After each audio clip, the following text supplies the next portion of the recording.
नमस्कार साथियों, जय हिंद। मैं आपका साथी राजपाल चौधरी स्वागत करता हूं सभी नौजवान और विद्वान साथियों का स्टडी एग्जाम एकेडमी में। सभी साथी क्लास में लाइव जुड़ जाएं। सुबह मॉर्निंग का नाश्ता हम करते हैं राजस्थान जीके के साथ में, और जो इवनिंग का अरे शाम को जो ब्याड़ू करते हैं वो करते हैं पशु प्रबंधन के साथ में। पशुपालन से संबंधित जितने भी सवाल है वो हम कवर कर रहे हैं डेली। और आशा करता हूं कि एग्जाम तक इतने सवाल कवर कर लेंगे कि 45 में से 45 नंबर कोई रोक नहीं सकता। तो 45 नंबर का जो पार्ट है वो हम कवर कर रहे हैं। इसके साथ में आपको बता दूं साथियों, पूरा कोर्स आपको यदि चाहिए जिसमें मैथ भी कवर हो जाए, गणित भी आएगी, आपको पता है पशु परिचर में। इसके अलावा जनरल साइंस भी आएगी, राजस्थान जी के पशु पालन ये प्रबंधन वाला भी पार्ट भी है। तो सारा आपको अपने ऐप के अंदर मिल जाएगा, स्टडी एग्जाम एकेडमी ऐप के अंदर पूरा कोर्स। हाँ, लिंक नीचे डिस्क्रिप्शन में दे रहा हूं, तो वहां से आप देख लेना। पहला सवाल आपके सामने आ चुका है कि सर्रा बीमारी का कारण क्या है। ये देखो, बीमारी किस में होती है? जीवड़ा। अरे जीवड़ा, आ बीमारी वैसा पशु में, अरे जानवरों में होती है सर्रा बीमारी। और यदि इस बीमारी का इलाज नहीं किया गया तो जानवर की क्या हो जाएगी भाई? गुरुजी, मृत्यु हो जाएगी, मौत हो जाएगी बेचारे की। पता कैसे चलेगा? यदि जानवर, आपको ऐसा लग रहा है कि बिल्कुल आलसी होता जा रहा है, उठने बैठने की हिम्मत कोनी है, पानी को नहीं पिए, भोजन कौन करे, रक्त की उसमें कमी हो जाएगी है, इस प्रकार से जो ये लक्षण है ये आपको सर्रा बीमारी के दिखाई देने लगेंगे। और ये इसका जो कारण है वो है साथियों परजीवी। क्या है इसका कारण? परजीवी। परजीवी बोले तो प्रोटोजोआ। तो जो साथी सी आंसर दे रहे हैं, प्रोटोजोआ या परजीवी, उन सभी विद्वान साथियों का करेक्ट आंसर आ चुका है। देख लेता हूं मैं एक बार कमेंट आप सभी साथियों का। हाँ, ये प्रोटोजोआ जो जानवरों के रक्त में यानी खून में प्रवेश कर जाता है। किसमें प्रवेश करता है? खून में। जिससे जानवरों में क्या आने लग जाता है? जवर। अरे बुखार आने लग जाता है, कमजोरी आने लग जाती है, वजन कम होने लग जाता है। बिल्कुल सभी का करेक्ट आ चुका। भाई नॉलेज तो बहुत तगड़ा है, कुछ भी बोलो आपको। अगला सवाल है कि थनैला रोग किसके द्वारा फैलता है? थनैला रोग किसके द्वारा फैलता है? ए है जीवाणु, बी है विषाणु, सी है प्रोटोजोआ, और डी है इनमें से कोई नहीं। मेरे सभी पशु परिसर साथी इस सवाल का जवाब दे भाई जल्दी से। करेक्ट आंसर क्या हो जाएगा? जीवड़ा। हाँ, इसकी पीडीएफ कहाँ मिलेगी गुरुदेव? अरे जीवड़ा पीडीएफ आपको मिलेगी स्टडी एग्जाम एकेडमी के टेलीग्राम ग्रुप या व्हाट्सएप ग्रुप में। व्हाट्सएप में पीडीएफ देखो जाती नहीं है ग्रुप में, तो आप टेलीग्राम ग्रुप ज्वाइन कर लेना। व्हाट्सएप में जिसको जुड़ना है उसको मेरे व्हाट्सएप नंबर दे रहा हूँ, उसमें आप मैसेज कर देना, मैं आपको लिंक भेज दूंगा या वहां पर ऑटोमेटिक लिंक आ जाएगा। 85 29 14 16। ठीक है, इस पर मैसेज कर देना, कॉल मत करना रे जीवड़ा। तो राइट आंसर हो जाएगा प्रोटोजोआ या परजीवी के कारण होता है। ये देखो रोग है पशु में होने वाले, पढ़ रहे हैं। चलो भाई, नेक्स्ट अगला सवाल देख लेते हैं। ये लो कि दुग्ध जवर किसकी कमी के कारण होता है? शरीर में किसकी कमी हो जाती है भाई? जिंक। जिंक की, कॉपर की, कॉपर जिंक किसकी कमी हो जाती है? जिंक की। कैल्शियम की, कैल्शियम सी आयरन की, लोहे तत्व की, है मैग्नीज की। तो दुग्ध जबर साथियों होता है ये आपकी शरीर में जब है, अरे हड्डियां कमजोर किस कारण होती है? कैल्शियम की कमी होने पर है। तो दुग्ध जबर ये भी आपकी कैल्शियम की कमी के कारण होता है। बी आंसर अपना क्या हो जाएगा? करेक्ट हो जाएगा। बहुत ही बढ़िया। चलो, ओल्योसा। कौन सा रोग होने पर पशु घर्रे घर्रे की आवाज करता है? ये लो, अरे घर्रे घर्रा। अरे जब गलगन रोग होता है तो हम क्या करते हैं? नमक के गराटे लेते हैं, अरे नमक पानी के अंदर डालकर बिका कुल्ला करा। अरे करते या नहीं करते? खराटे मारते हैं नमक डालकर पानी में। तो उसी प्रकार से घर्रे घर्रे याद करने की ट्रिक बहुत आसान है।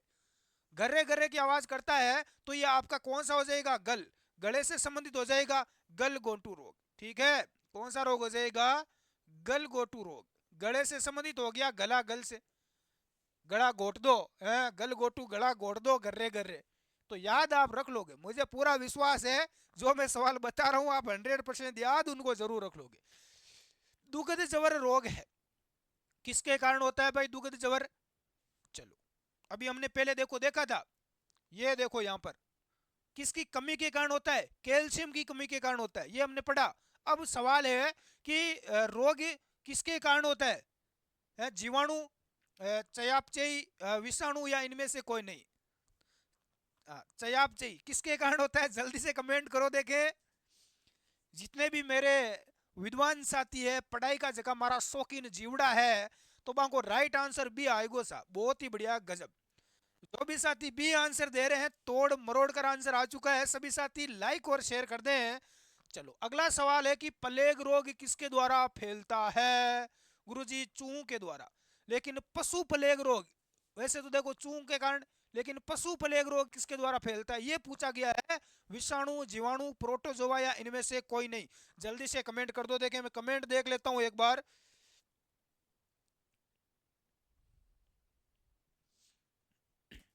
देखो पशु प्लेग रोग, देखो प्लेग, प्लेग रक्षक देवता किसे कहा जाता है, हमने पढ़ा है। प्लेग रक्षक देवता, प्लेग रक्षक देवता किसको कहा जाता है बताओ देखें। कौन से लोग देवता है, पाबूजी राठौड़। अरे कौन है रे जीवड़ा, ए पाबूजी ऐसा, पाबूजी राठौड़ है प्लेग रक्षक देवता। राजस्थान में सबसे पहले ऊंट कौन लेकर आए थे, कौन सा पशु है, ऊंट। ये लो, तो राजस्थान में सबसे पहले ऊंट लाने का श्रेय पाबूजी को दिया जाता है। और पाबूजी ने लाकर सबसे पहले ऊंट दिया था रेबारी जो जाति है, राई का रेबारियों को, है ना। इसलिए जब ऊंट बीमार होता है तो किसकी पूजा करते हैं, पाबूजी की करते हैं। और पशु प्लेग रोग फैलता है वायरस के द्वारा। अरे किसके द्वारा फैलता है साथियों, वायरस के द्वारा, विषाणु के द्वारा फैलता है, वायरस विषाणु। ठीक है, ए आंसर अपना क्या हो जाएगा, तोड़ मरोड़ कर करेक्ट हो जाएगा। चलो अगला सवाल देख लेते हैं। ये लो गुरुजी, खुर पक्का मुंह पक्का। अरे खुर पक्का, पैरों में खुर होते हैं, और मुंह पक्का, दोनों साथ में आगे। रोग किसके द्वारा फैलता है, ये लो, विषाणु, जीवाणु, उपरोक्त दोनों या इनमें से कोई नहीं। बताओ देखें क्या हो जाएगा। कोई विषाणु बता रहा है, कोई जीवाणु बता रहा है, कोई सी बता रहा है। देखो ज्यादातर लोग आंसर सी बता रहे हैं गुरुजी, उपरोक्त दोनों ही हुई। कौन ताबे को नहीं रहे जीवड़ा, एक नंबर कटगो, मरवा दिया। खुरपक्का मुंह पक्का रोग होता है साथियों जानवरों में, किसके कारण, विषाणु के कारण, वायरस के कारण फैलता है। ए आंसर किस किस का है देखें। बहुत ही बढ़िया, उम्मीद करता हूं कि सभी विद्वान साथियों का राइट आंसर आ चुका है। नेक्स्ट अगला सवाल, ये लो, गाय में गुणसूत्रों की संख्या कितनी होती है गुरुजी, मनुष्य में कितनी है। अरे मनुष्य में कितनी होती है गुणसूत्रों की संख्या, मनुष्य में होती है भाई 46, 46 होती है, 23 जोड़ी। कितनी होती है, 23 जोड़ी। और गाय में 60, 48, 54 या 50। कमेंट करो देखें। सप्ताह में, एक सप्ताह, एक हफ्ता में कितने दिन होते हैं गुरुजी, 7 दिन होते हैं। हैं? गाय में गुणसूत्रों की संख्या कितनी होती है, देखो याद कैसे भी कर सकते हो। गाय में गुणसूत्र, फर्स्ट डिवीजन बनने के लिए 10वीं और 12वीं क्लास में, अरे फर्स्ट डिवीजन पास होने के लिए कितने नंबर लेके आने पड़ते हैं बताओ। अरे फर्स्ट डिवीजन 60% नंबर, कितने, 60% नंबर, तो क्या हो जाएगा 60। और 60% नंबर लाने हैं, अरे फर्स्ट डिवीजन पास होना है, तो गाय को रोटी देनी होगी, गाय हमारी माता है, गाय की सेवा करनी पड़ेगी। इसलिए आप याद रख सकते हो साथियों, गाय में गुणसूत्र। चलो अगला सवाल जीवड़ा ओल्यो रे, ओ आएगो सा, बकरी के ब्याने की प्रक्रिया कहलाती है। ओ कहीं सवाल है जीवड़ा, आ प्रक्रिया तो बहुत भारी होगी हैं, आ तो साय भारी होगी प्रक्रिया। बताओ देखें बकरी में ब्याने की प्रक्रिया क्या कहलाती है। जल्दी से कमेंट करो देखें क्या हो जाएगा। किडिंग, किडिंग, अरे कीड़ा करो रे, डिंग, किडिंग। जो साथी सी आंसर दे रहे हैं उन सब का राइट हो जाएगा, किडिंग कहलाती है। नेक्स्ट अगला सवाल, अगला सवाल है साथियों कि दुग्ध शरण के लिए कौन सा हार्मोन उत्तरदायी होता है दूध के लिए, इस्ट्रोजन, ऑक्सीटोसिन, रिलैक्सिन या PGF2D। जल्दी से कमेंट करो देखें दूध शरण के लिए कौन सा हार्मोन है। तो ये आपका हार्मोन होता है साथियों ऑक्सीटोसिन। कौन सा हार्मोन है, ऑक्सीटोसिन हार्मोन है, बी आंसर अपना करेक्ट। और प्रसव क्रिया के लिए रिलैक्सिन, रिलैक्स, प्रसव क्रिया के लिए कौन सा है? रिलैक्सिन। नेक्स्ट अगला सवाल, कौन सी भेड़ की नस्ल को भारतीय मेरिनो कहा जाता है? ये कई बार देखो हमने नस्लें पढ़ी, उसमें हम पढ़ भी चुके हैं, अब गलत नहीं होना चाहिए। भेड़ की नस्ल को मेरिनो कहा जाता है, कौन सी है? मगरा, चोकला, सोनाड़ी या पुंगल? ये सारी देखो भेड़ की नस्लें आपको याद हो गई। एमसीक्यू पढ़ते हैं, कुछ लोग बोलते हैं एमसीक्यू मत पढ़ो, और मैं बोलता हूँ कि एमसीक्यू पढ़ो। पढ़ने से क्या होगा? बहुत फायदा होगा, और वो आप सभी को दिख रहा है। तो क्या हो जाएगा भाई? भारतीय मेरिनो हो जाएगी चोकला। अरे चोकला रे! अरे पहले वाले मास्टर जब हम पढ़ते थे तो सरकारी स्कूल में क्या होता था, जब क्लास चल रही होती थी तो मास्टर क्या बोलते थे? अरे चौक लेके आ रहे, जा रहे छोरा ऑफिस में चौक ले रहा है, चौकला, चौकला चौक लेके आ। अरे लल्डी, अरे भेड़ को क्या बोलते हैं मारवाड़ी में? लल्डी या लल्डी उठ चौक ले रहा है। तो भेड़ की भारतीय मेरिनो चोकला नस्ल। अगला देखते हैं, एकल पृष्ठ पर प्रसार सामग्री कहलाती है। एक पृष्ठ पर प्रसार सामग्री पेम्पलेट, लिपलेट, फोल्डर या बुलेटिन? क्या हो जाएगा? जल्दी से कमेंट करो, देखें किस किस का राइट आंसर आता है।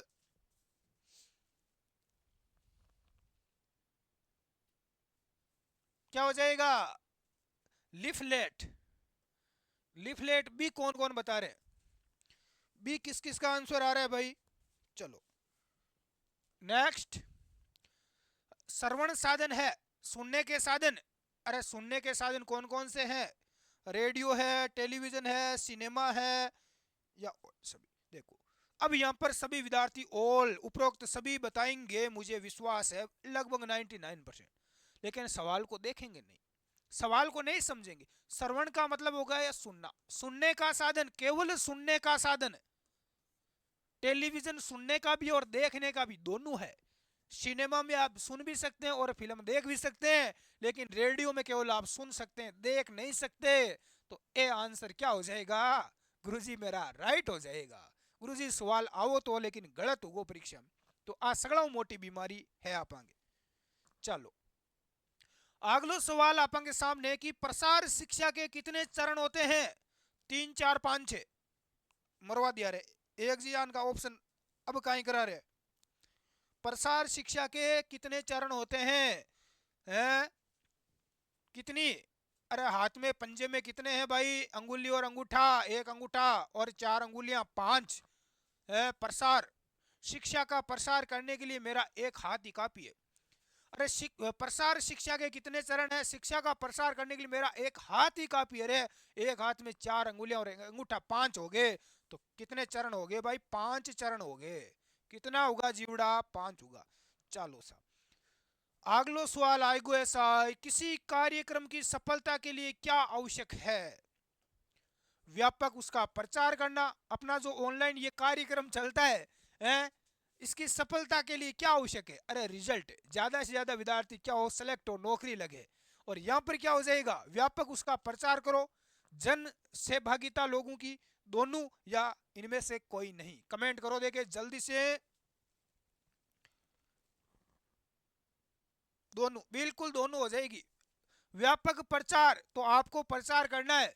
जितने भी साथी क्लास देख रहे हैं, ज़्यादा से ज़्यादा आपको इस क्लास के लिंक को ज़्यादा से ज़्यादा व्हाट्सएप टेलीग्राम ग्रुप में भेजना है, लोगों के पास व्हाट्सएप पर स्टेटस लगाना है, अन्य मित्रों और मित्राणियों को बताना है।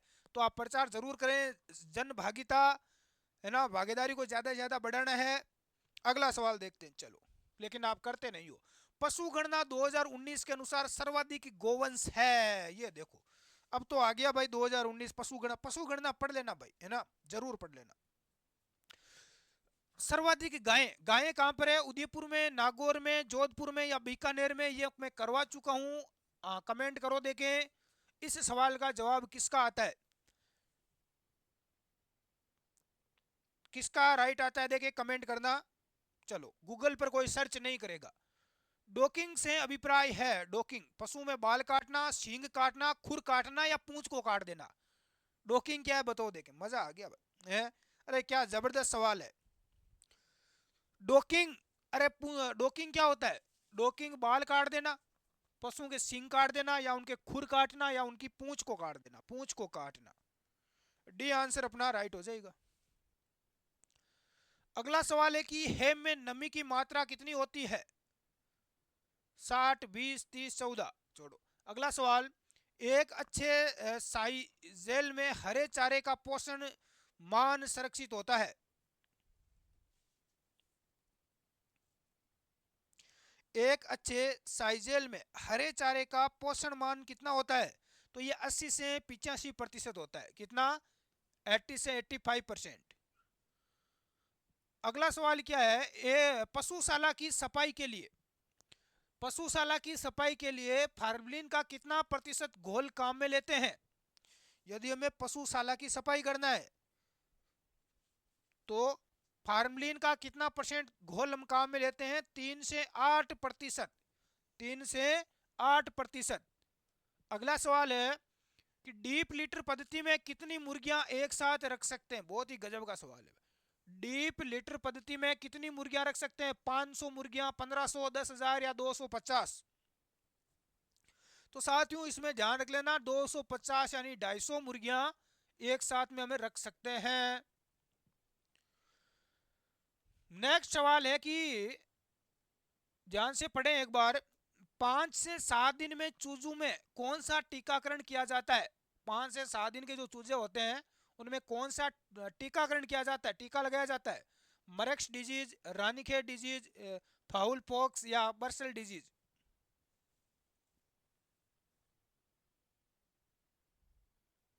रानीखेत डिजीज। कौन सा भाई? रानीखेत डिजीज। बी आंसर अपना करेक्ट हो जाएगा, जो साथी भी बता रहे हैं। नेक्स्ट अगला सवाल है कि बछड़ू में रासायनिक विधि से सींग रोधन हेतु कौन सा रसायन काम में लेते हैं? बछड़ू में रासायनिक विधि से सींग रोधन हेतु कौन सा रसायन काम में लेंगे? Caustic soda, potassium nitrate, potassium permanganate, उपरोक्त सभी? Caustic soda. बिल्कुल ए आंसर अपना क्या हो जाएगा? करेक्ट हो जाएगा। जो साथी ए उत्तर बता रहे हैं सभी का राइट है। गायों में गलघोटू का टीकाकरण कब किया जाता है? गायों में गलघोटू का टीकाकरण करते हैं साथियों अगस्त, सितंबर, मई, जून, नवंबर से दिसंबर या मार्च से अप्रैल। तो ये मई से जून महीनों में करते हैं। मई से जून महीने में करते हैं। बी उत्तर अपना करेक्ट हो जाएगा। अगला सवाल क्या है? फेरोइंग क्या है? बताओ, देखे जल्दी से कमेंट करो। ये पूरा झूम कर दिया रहे, मजा आ गया। फेरोइंग क्या होता है? भेड़ में ब्याने की प्रक्रिया, सूरी में ब्याने की, सुअर का उल्टा सूरी हो जाएगा है। सूरी में ब्याने की प्रक्रिया, बकरी ब्याने की प्रक्रिया या घोड़ी ब्याने की प्रक्रिया? ये आपको एग्जाम में पूछा जा सकता है भाई। फेरोइंग क्या है? तो सूरी में ब्याने की प्रक्रिया कहलाती है। बी आंसर अपना क्या हो जाएगा? करेक्ट हो जाएगा। बहुत ही बढ़िया, जो साथी बी उत्तर दे रहे हैं। तो साथियों आज की क्लास में टोटल हमने सवाल किए कितने? 25। और आपका स्कोर कितना रहा नीचे कमेंट करें। अब जिस साथी को पूरा पशु परिचर भर्ती का कोर्स चाहिए तो वो स्टडी एग्जाम एकेडमी अपना जो यूट्यूब चैनल है इसी के नाम से अपना एप्लीकेशन मिल जाएगा प्ले स्टोर पर। उसमें मात्र 499 में पूरा कोर्स हम करवा रहे हैं, है ना। सारी क्लासें मिल जाएगी, मैथ की, जीके की, जनरल साइंस की या पशु प्रबंधन की। तो यहाँ से आप कर सकते हैं। इसकी पीडीएफ भी आपको वहाँ मिल जाएगी। एप्लीकेशन डाउनलोड कर लेना आप। और कोई आपका डाउट रह गया है तो मेरे विद्वान साथी कमेंट कर सकते हैं। और यदि आपको कोई अन्य क्लास चाहिए कि बस सर हमें मैथ की क्लास चाहिए, साइंस की चाहिए, यूट्यूब पर एमसीक्यू ऑब्जेक्टिव सवाल, तो आप नीचे कमेंट कर दें। हम उसकी क्लास है वो आगे सुव्यवस्थित ढंग से स्टार्ट करने का पूरा प्रयास करेंगे। साथियों क्लास कैसी लगी नीचे कमेंट करके अपना फीडबैक ज़रूर दे दिया करो। अन्य अपने मित्रों और मित्राणी के पास शेयर भी कर दिया करो। धन्यवाद। जय हिंद।